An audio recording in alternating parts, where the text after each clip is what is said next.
사랑하는 성도 여러분, 주님의 이름으로 평안을 전합니다. 오늘 우리는 많은 신앙인들이 마음속 깊이 품고 있는 하나의 질문에 대해 함께 나누고자 합니다.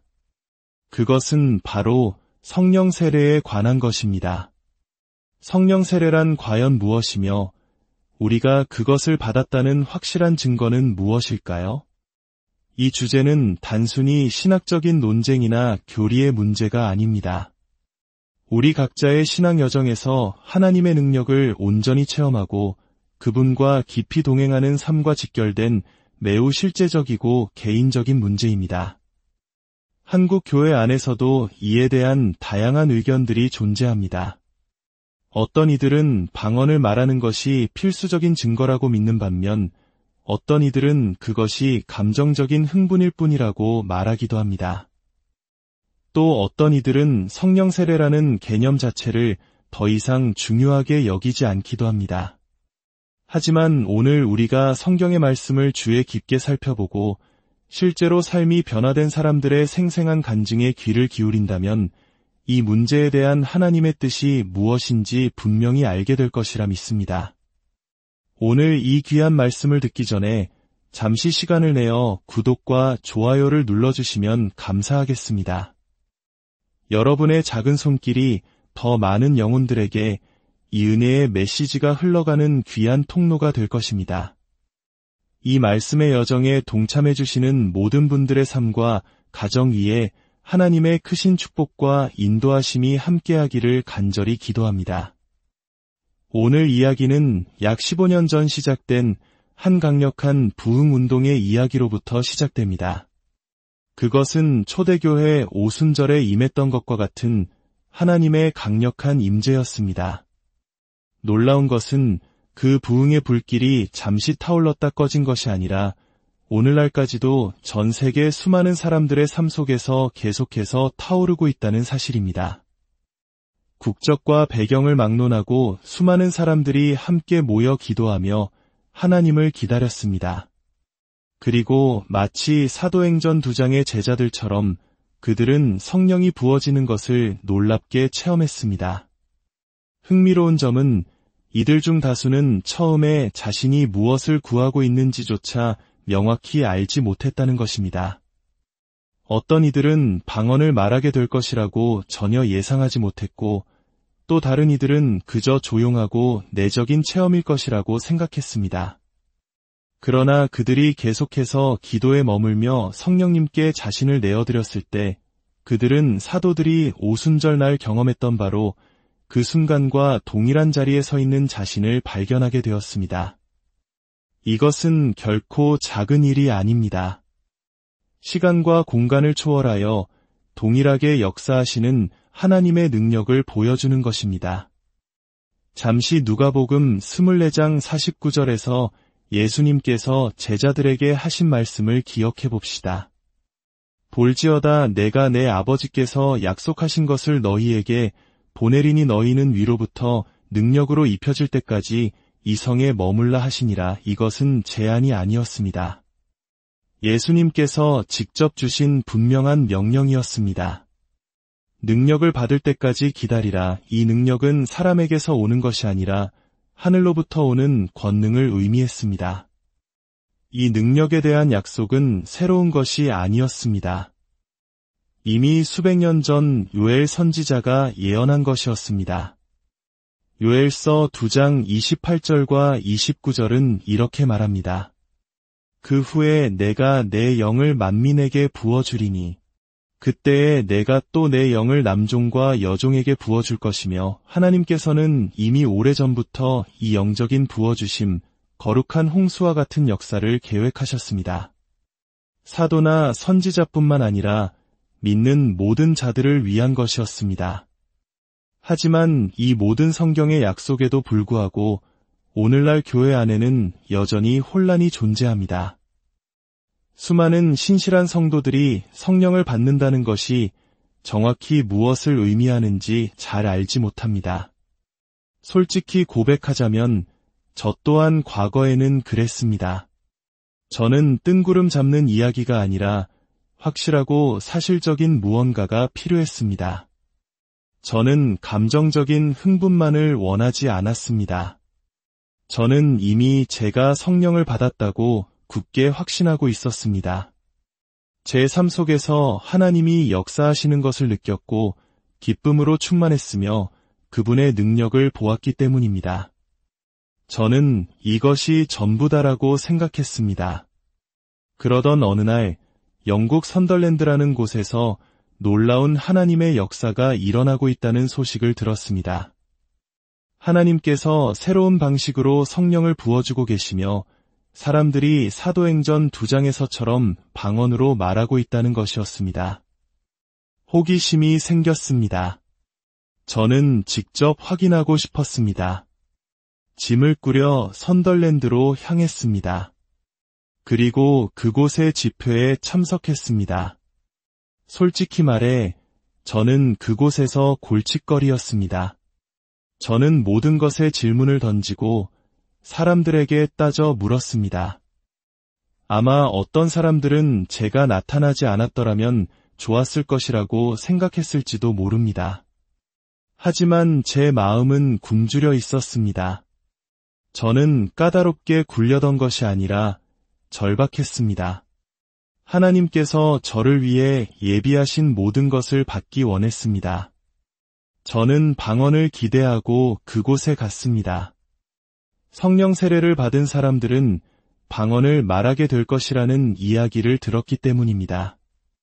하지만 제가 그곳에 도착했을 때 기대했던 것만큼 많은 방언 소리를 듣지는 못했습니다. 오히려 그곳은 제가 이전에 경험했던 부흥 집회보다 조용하게 느껴졌습니다. 저는 속으로 생각했습니다. 나는 방언을 위해 여기에 왔는데 도대체 방언은 어디에 있는가? 그래서 저는 사람들에게 묻기 시작했습니다. 그들은 제게 말했습니다. 당신이 성령 세례를 받으면 방언으로 말하게 될 것입니다. 저는 반문했습니다. 잠깐만요. 저도 이전에 하나님의 임재가 임했을 때 제 혀가 풀리는 것을 느꼈습니다. 전에는 결코 할 수 없었던 방식으로 담대하게 말씀을 전했습니다. 그것과 같은 것 아닙니까? 하지만 그들은 말했습니다. 아니요, 그것이 아닙니다. 저는 계속해서 물었습니다. 그럼 도대체 무엇입니까? 그들은 다시 말했습니다. 방언으로 말하는 증거가 함께 나타나는 성령 세례입니다. 저는 생각했습니다. 나는 이미 성령을 받았다. 아무도 내 생각을 바꿀 수 없어. 저는 제 입장을 고수했고 그들도 그들의 입장을 굽히지 않았습니다. 그때 한 형제님이 일어나 간증을 했습니다. 저는 이곳에서 3주를 머물렀고 주님께서 저에게 성령으로 세례를 주셨습니다. 그리고 저는 방언으로 말하기 시작했습니다. 저는 즉시 말했습니다. 그렇다면 한번 들어봅시다. 하지만 그는 명령에 따라 방언을 할 수는 없었습니다. 그것은 저를 더욱 혼란스럽게 만들었습니다. 저는 생각했습니다. 이것이 진짜라면 언제든지 작동해야 하는 것 아닌가. 하지만 그때 저는 고린도전서 12장에 언급된 방언의 은사와 사도행전 2장에서 우리가 보는 성령 세례의 첫 증거로서의 방언 사이의 차이점을 이해하지 못하고 있었습니다. 이것이 바로 많은 분들이 혼동하는 지점입니다. 은사로서의 방언은 사역을 위해 주어지는 영적인 선물이며 모든 사람이 그 은사를 행하는 것은 아닙니다. 그러나 성령으로 세례받을 때 나오는 방언은 우리가 성령으로 충만해졌다는 첫 번째 표징, 바로 그 증거인 것입니다. 당시 저는 그 차이를 알지 못했습니다. 그래서 저는 계속해서 사람들에게 방언을 말해보라고 요구하며 증명을 원했습니다. 그들이 성령 세례는 받았지만 방언의 은사는 받지 않았을 수 있다는 사실을 깨닫지 못한 채 말입니다. 하지만 저의 혼란과 저항 속에서도 하나님은 제 안에서 일하고 계셨습니다. 저는 점점 더 절박해졌습니다. 그리고 제가 선덜랜드를 떠나야 했던 마지막 날 일어났던 일을 결코 잊을 수 없습니다. 그날 아침, 저는 한 경건한 자매님과 함께 도서관에 있었습니다. 저는 말했습니다. 더 이상 참을 수가 없습니다. 저는 반드시 이 방언을 받아야겠습니다. 하지만 그녀는 저를 바라보며 제 인생을 바꾼 한마디를 했습니다. 형제님, 당신에게 필요한 것은 방언이 아니라 성령 세례 그 자체입니다. 하나님께서 당신에게 세례를 주시도록 자신을 내어드린다면 방언은 자연스럽게 따라올 것입니다. 그 말이 제 마음을 때렸습니다. 저는 제가 모든 것을 안다고 생각했습니다. 모든 것을 파악했다고 여겼습니다. 하지만 그 순간 저는 제가 본질보다 현상을 더 추구하고 있었다는 것을 깨달았습니다. 저는 간청했습니다. 제가 성령을 받을 수 있도록 제게 안수해 주십시오. 그녀가 일어나 제게 손을 얹자 하나님의 불이 임했습니다. 바로 그때 문을 두드리는 소리가 났고 그녀는 자리를 떠나야 했습니다. 그런데 아십니까? 그것이 일어날 수 있었던 최고의 일이었습니다. 갑자기 저는 혼자가 되었습니다. 하나님과 단둘이 남게 된 것입니다. 그리고 그 조용하고 거룩한 순간에 하나님께서 제게 놀라운 계시를 주셨습니다. 사랑하는 여러분, 저는 그것을 보았습니다. 텅 빈 십자가와 영광 받으신 예수님의 환상이었습니다. 아, 하나님 감사합니다.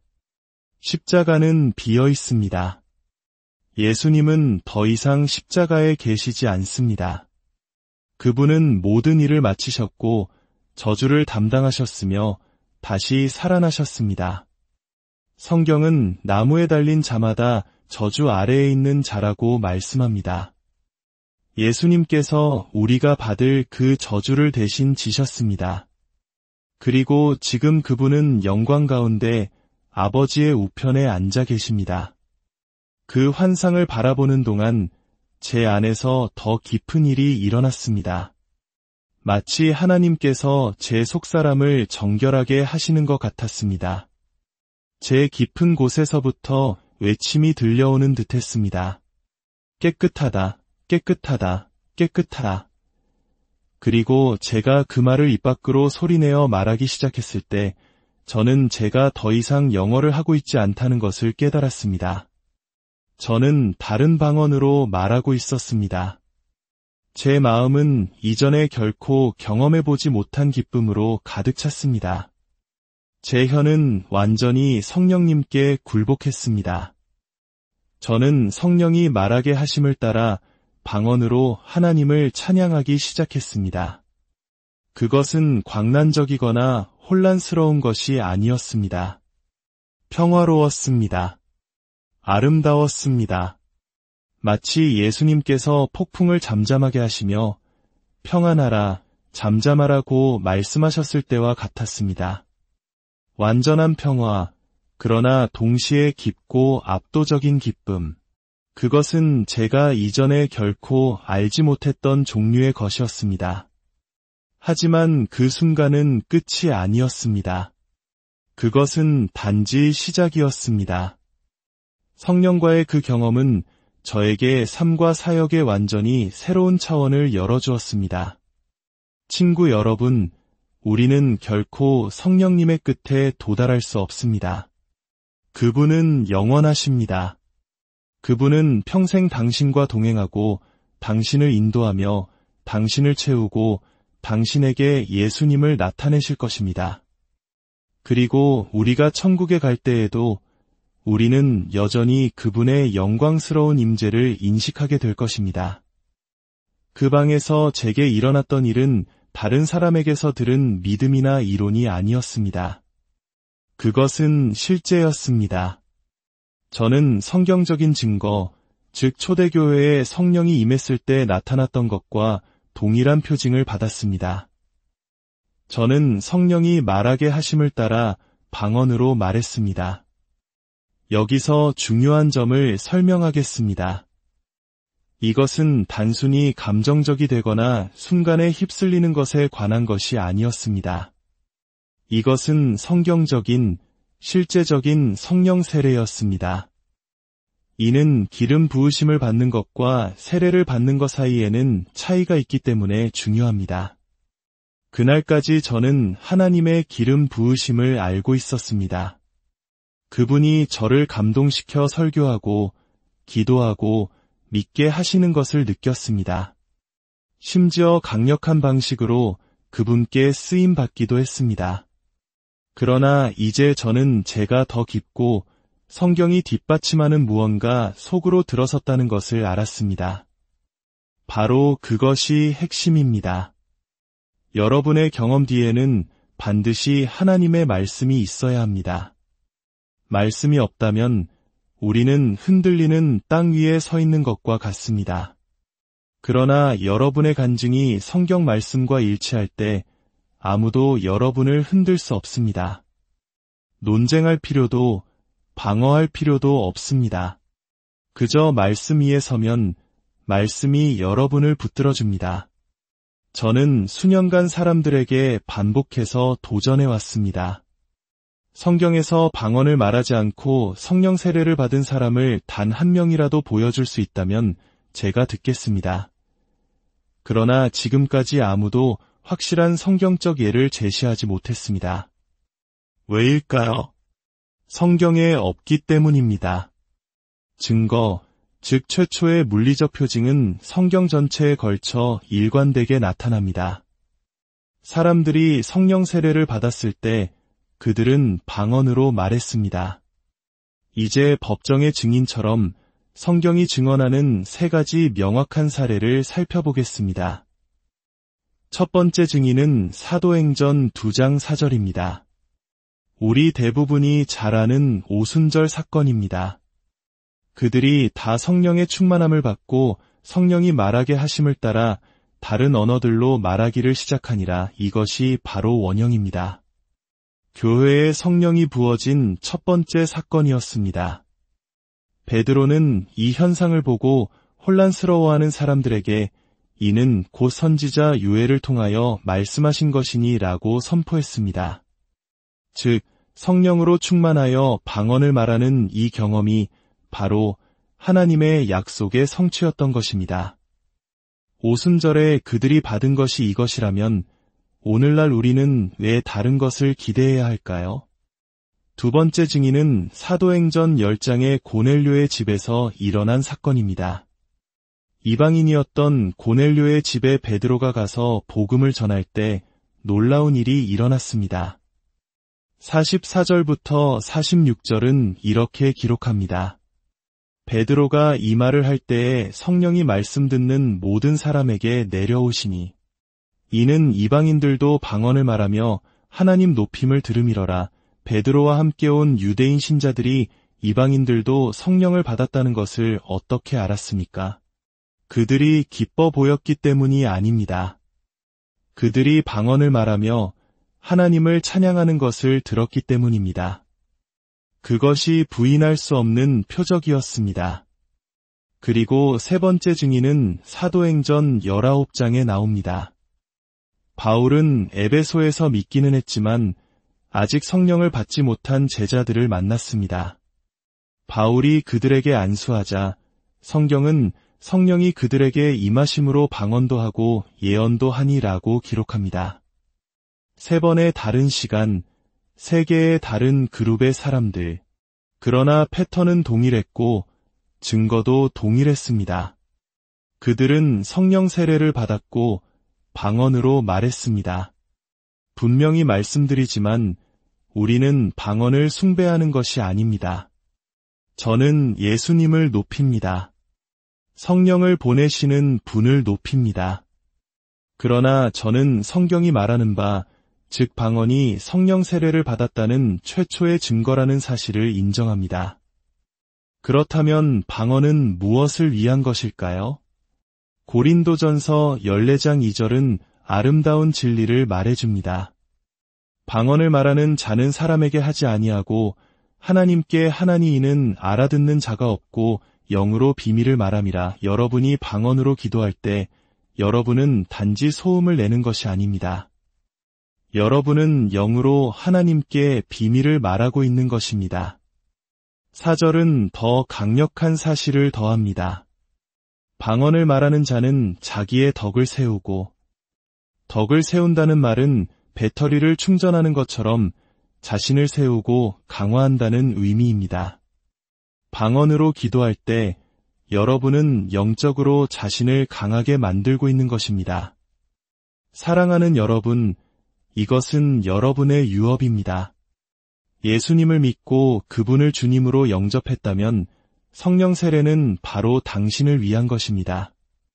더 적은 것에 안주하지 마십시오.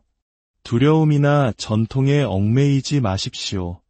하나님께서 약속하신 충만함 속으로 걸어 들어가십시오. 이것이 진리입니다. 당신이 성령으로 완전히 충만해져서 1년 동안 할 수 있는 일은 그분 없이 50년 동안 할 수 있는 일보다 훨씬 더 많습니다. 성령께서 당신의 삶을 완전히 장악하실 때 모든 것이 변합니다. 능력이 흐르고 사역의 열매가 맺히며 기도가 살아납니다. 하나님과의 동행이 깊어집니다. 성령 세례는 소수의 특별한 사람들만을 위한 것이 아닙니다. 모든 신자를 위한 것입니다. 거듭날 때 성령은 우리 안에 거하러 오십니다.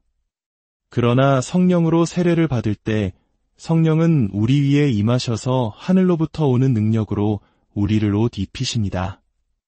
혹시 이렇게 생각할 수도 있습니다. 제가 성령으로 충만하다면 왜 항상 그것을 느끼지 못할까요? 왜 아무 때나 방언을 할 수 없는 걸까요? 좋은 질문입니다. 제가 선덜랜드에서 세례를 받았을 때 저는 성령이 말하게 하심을 따라 방언으로 말했습니다. 그러나 그때는 고린도전서 12장에 묘사된 방언의 은사를 가진 것은 아니었습니다. 저는 증거를 가졌지만 은사를 가진 것은 아니었습니다. 시간이 지나고 제가 계속해서 성령님께 순복하고 다른 사람들이 세례를 받도록 도우면서 주님께서는 제게 방언의 은사를 주셨습니다. 그 후로 저는 더 자주 방언을 할 수 있게 되었지만 여전히 성령께서 인도하실 때만 가능했습니다. 우리는 결코 하나님의 선물을 가볍거나 기계적으로 다루어서는 안 됩니다.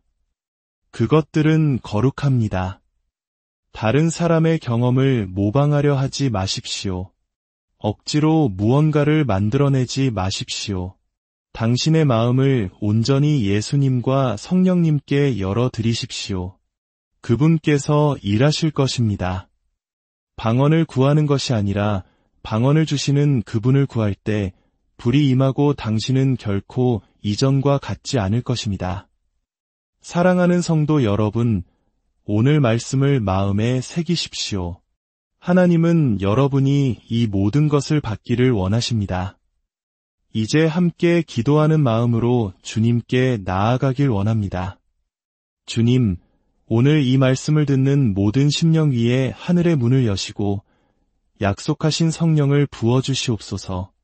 우리를 불러 세례를 주시옵소서. 우리의 삶이 당신의 영광을 위한 능력의 도구가 되게 하여 주시옵소서. 선물을 주시는 분이신 주님만을 구합니다. 우리를 충만하게 채워주시옵소서. 주님은 구하는 자에게 성령 주시기를 기뻐하십니다. 오늘이 바로 하나님께서 당신을 위해 예비하신 모든 것에 예라고 대답하는 날이 되기를 축복합니다. 주님의 평강이 여러분의 삶과 가정에 늘 함께 하시기를 축복합니다. 다음 시간에 더 깊은 은혜의 말씀